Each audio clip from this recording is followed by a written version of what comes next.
क्या आपने किसी बैंक में एफडी करा रखी है और उस एफडी पे आपको इंटरेस्ट आ रहा है और वो इंटरेस्ट पे जो आपका इंटरेस्ट आ रहा है उस पर बैंक वाले आपका टीडीएस भी काट रहे हैं।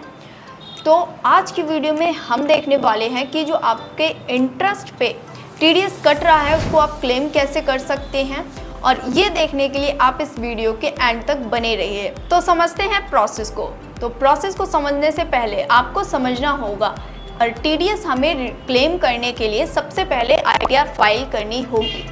अगर आप आईटीआर फाइल नहीं करेंगे तो आप अपना जो टीडीएस कटा हुआ है उसको क्लेम नहीं कर सकते हैं। तो चलिए समझते हैं कि इसमें कौन सी आईटीआर फाइल करेंगे और कैसे इसको हम प्रोसेस। स्क्रीन पे चलते हैं और समझते हैं प्रोसेस। तो सबसे पहले आपको इनकम टैक्स की ऑफिशियल वेबसाइट पे आ जाना है। तो राइट साइड में लॉगिन का बटन दिखेगा। लॉगिन करना है आपको अपने यूज़र आईडी पासवर्ड से। तो हम लॉगिन कर लेते हैं। जो भी आपका पैन कार्ड नंबर होगा उसको आपको एंटर करना है एंड पासवर्ड डालना है और लॉगिन हो जाना है। तो हम लॉगिन कर लेते हैं। इसके बाद आपको यहाँ ई फाइलिंग में चले जाना है। में जाने के बाद आपको फाइल इनकम टैक्स रिटर्न को सिलेक्ट करना होगा। इसके बाद आपसे पूछता है कि आप कौन से ईयर की आईटीआर फाइल करना चाहते हैं। तो हम यहाँ पे मेंशन करते हैं हमें यहाँ पे करंट ईयर की आईटीआर फाइल करनी है। तो हम इसको सेलेक्ट कर लेते हैं। जो भी हमारा करंट ईयर होगा उसको हम सेलेक्ट कर लेते हैं एंड इसके बाद क्योंकि यहाँ पर हमारा करंट ईयर 2026-27 है, इसको हम सेलेक्ट कर लेते हैं। इसके बाद मोड ऑफ फाइलिंग चूज़ करना है। तो इसमें हमें करना है ऑनलाइन बटन पे क्लिक करेंगे एंड इसके बाद स्टार्ट न्यू फाइलिंग पे क्लिक कर देना है। इसके बाद आपसे कुछ फर्दर प्रोसेस पूछेगा, जैसे आप इंडिविजुअल पर्सन है, एचयूएफ है या अदर है। तो यहाँ पे मुझे इंडिविजुअल फाइलिंग करनी है। इसको प्रोसीड कर देंगे। इसके बाद आपसे फॉर्म पूछेगा।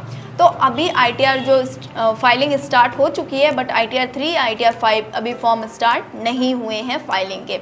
तो हमारे केस में हमें आईटीआर 1 फाइल करना है। तो इसको हम सिलेक्ट कर लेंगे एंड इसके बाद स्टार्ट कर देंगे फाइलिंग को।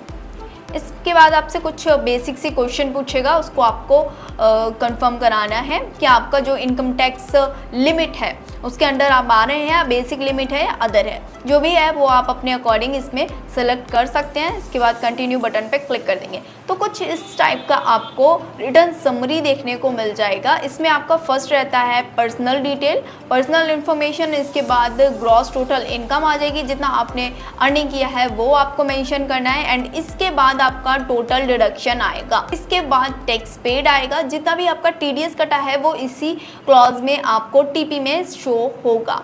इसके बाद आपका लास्ट ऑप्शन आता है verify your tax liability details. इसको वेरीफाई करना होता है एंड इसके बाद आपको प्रोसीड टू वेरीफाई दिखेगा। तो चलिए एक एक करके सारे फॉर्म को फिल कर लेते हैं। तो यहाँ आपको सबसे पहले पर्सनल इन्फॉर्मेशन पे आ जाना है। इसके बाद एम्प्लॉयमेंट सेलेक्ट करना है। अगर कोई सेंट्रल गवर्नमेंट का एम्प्लॉय है या स्टेट का है तो वो चीज़ें आपको यहाँ पे अपने यूज़र के अकॉर्डिंग सेलेक्ट करनी है। मेरे केस में अदर है तो मैं इसको मेंशन कर देती हूँ। इसके बाद यहाँ आपको नीचे बैंक डिटेल दिखेगा। अगर आपका रिफंड लेना है तो ये ऑप्शन ऑलवेज इसको ऑन रखना है, कभी भी ऑफ नहीं करना है। अदरवाइज जो आपका टीडीएस कटा है उसका आप रिफंड ले रहे हैं वो नहीं आएगा। और बैंक वेरीफाई होनी चाहिए। अगर आपकी बैंक वेरीफाई नहीं होगी उस केस में भी आपको टीडीएस नहीं मिलने वाला है।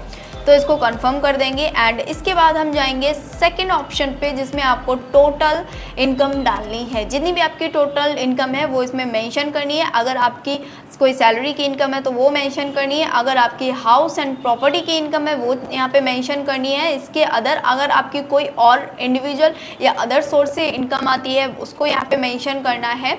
और अगर कोई आपकी एग्जाम्प्ट इनकम है तो वो भी आप यहाँ पे मेंशन कर सकते हैं। इसके बाद इसको कंफर्म कर देंगे एंड इसके बाद यहाँ पे टैक्स डिडक्शन आता है, जिसमें कंफर्म करके नेक्स्ट ऑप्शन के आगे नेक्स्ट ऑप्शन पे मूव हो जाएंगे। इसके बाद आता है टैक्स पेड। इसको हमें कंफर्म कराना है। जितना भी TDS कटा होगा वो इसी ऑप्शन में आया होगा, आप इसको चेक भी कर सकते हैं और वेरीफाई कर सकते हैं। अगर आपको लगता है कि आपका जो टैक्स है वो कम कटा हुआ है या फिर आपको लगता है कि अभी हमारा फुल अमाउंट शो नहीं हो रहा है, तो उस केस में भी आप उसको वेरीफाई कर सकते हैं और इसको कंफर्म कर देंगे। एंड लास्ट हमारा ऑप्शन आएगा वेरीफाई करने का, तो इसको चलिए वेरीफाई कर लेते हैं एंड फाइनल्स को सबमिट करते हैं। इसके बाद आपको प्रोसीड टू वेरिफिकेशन पे क्लिक करना है। जितनी प्लेस जो भी आपका प्लेस है उसको मेंशन कर दीजिएगा एंड प्रोसीड टू वेरिफिकेशन पे क्लिक कर देंगे।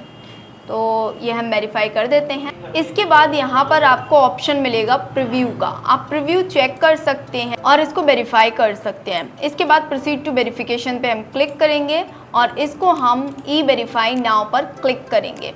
एक OTP आएगी जो आपके आधार से मोबाइल नंबर लिंक होगा उस पर, और इसको हम फाइनल सबमिट कर देंगे। यहाँ पे हम फर्स्ट ऑप्शन को सेलेक्ट करेंगे, Aadhaar verification and generate Aadhaar OTP कर देंगे। जो भी आधार से मोबाइल नंबर लिंक होगा उस पर एक OTP जाएगा, उसको यहाँ पर एंटर करना है एंड इसको वेरीफाई करना है। तो कुछ इस टाइप से हमारा जो ITR है वो फाइल होता है। इसके बाद कंफर्मेशन करना है, तो इसको हम कंफर्म कर देंगे एंड प्रोसीड करके जो आपका डाउनलोड रिसीप्ट आती है उसको हम डाउनलोड कर लेंगे।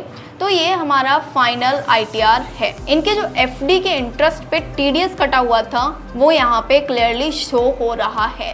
11,900 इनका TDS कटा हुआ था, ये इनका रिफंडेबल है। तो कुछ इस टाइप से हमारा जो ITR है वो फाइल होता है। और ये जो इनका रिफंडेबल अमाउंट है इसको आने में 1 हफ्ते से 1 महीने तक का टाइम लग सकता है। कभी कभी इंस्टेंट आ जाता है, विदिन 24 आवर्स में आ जाता है। कभी कभी होता है कि आपको महीनों लग जाते हैं। तो अगर आप में से किसी को अपना ITR GST फाइलिंग या फिर किसी भी टाइप का कंपनी रजिस्ट्रेशन कराना है तो ऊपर दिए गए नंबर पे कांटेक्ट कर सकते हैं। होप आपको वीडियो इन्फॉर्मेटिव लगी होगी। मिलते हैं नेक्स्ट वीडियो में और तब तक के लिए चैनल को सब्सक्राइब कर लीजिए। Bye bye.